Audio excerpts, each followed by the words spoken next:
স্বাস্থ্যসেবা কোনো সুবিধা নয়, স্বাস্থ্যসেবা একটি মৌলিক অধিকার। চিকিৎসা খরচ মেটাতে আর সর্বশান্ত নয়। বিসমিল্লাহির রহমানির রহিম।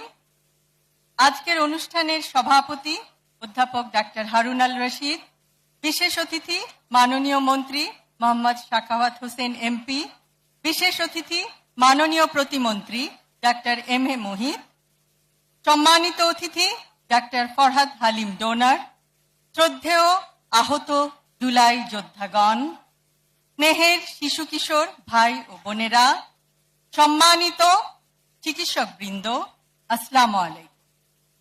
আজ প্রথমেই শ্রদ্ধা ভরে স্মরণ করছি শহীদ রাষ্ট্রপতি জিয়াউর রহমান এবং আপসহীন নেত্রী বেগম খালেদা জিয়াকে।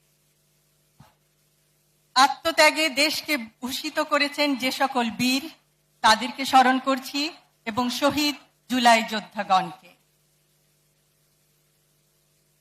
একটি সুস্থ দেশই উৎপাদনশীল, আত্মনির্ভর ও সার্বভৌম। স্বাস্থ্যসেবা কোনো সুবিধা নয়, স্বাস্থ্যসেবা একটি মৌলিক অধিকার।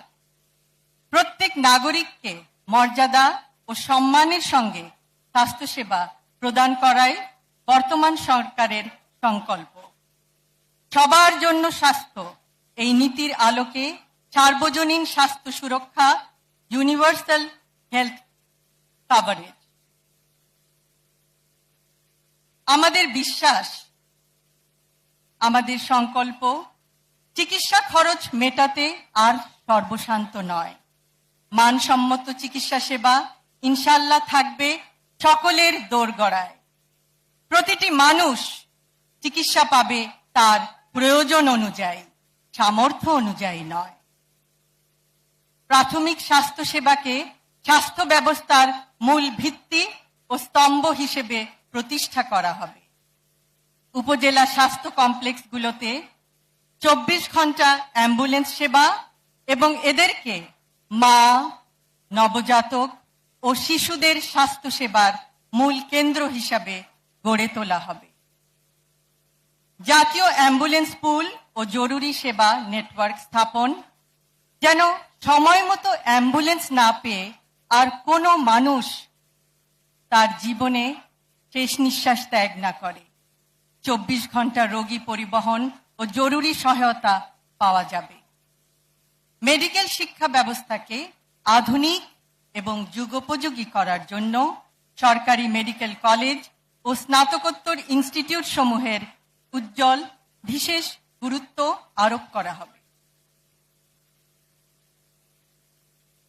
প্রতিটি স্বাস্থ্যকর্মীর জন্য থাকবে সুসংগঠিত কর্মজীবন পরিকল্পনা। Nurse, midwife, paramedic, medical technologist, community health worker প্রত্যেকের আলাদা কেরিয়ার কাঠামো এবং পদোন্নতি ও পদায়ন হবে যোগ্যতা ও কর্মদক্ষতার ভিত্তিতে। স্বাস্থ্যসেবা প্রদানকারীর নিরাপত্তা নিশ্চিত করা হবে। চিকিৎসা বর্জ্যের নিরাপদ ব্যবস্থাপনার ব্যাপারে সচেতনতা সৃষ্টি, উৎসে পৃথকীকরণ, নিরাপদ পরিবহন এবং আধুনিক প্রযুক্তি ব্যবহারে অগ্রাধিকার দেয়া হবে। পরিকল্পনাগুলি বাস্তবায়নের জন্য সকলের আন্তরিকতা, নিষ্ঠা, সহযোগিতা অতীব প্রয়োজন। আমরা যারা বিশেষায়িত মেডিকেল শিক্ষায় শিক্ষিত, সংকল্পবদ্ধ হয়ে নিশ্চয়ই আপামর জনগণকে পূর্ণাঙ্গ স্বাস্থ্যসেবা কিছুটা হলেও নিশ্চিত করতে পারব। সম্পূর্ণ সফল না হলেও চেষ্টার ঘাটতি যেন না থাকে, যেন পিছিয়ে না যায়। করব কাজ, গড়ব দেশ, সবার আগে বাংলাদেশ। পরিশেষে আমি ডক্টরস অ্যাসোসিয়েশন অব বাংলাদেশের সকল সদস্যকে আন্তরিক ধন্যবাদ জানাই আজকের এই সুন্দর ইফতার মাহফিল আয়োজন করার জন্য, এবং বলতে চাই doctors association of Bangladesh Bangladesh চিকিৎসক সমাজের গৌরব। সকলকে ধন্যবাদ। আল্লাহ হাফেজ।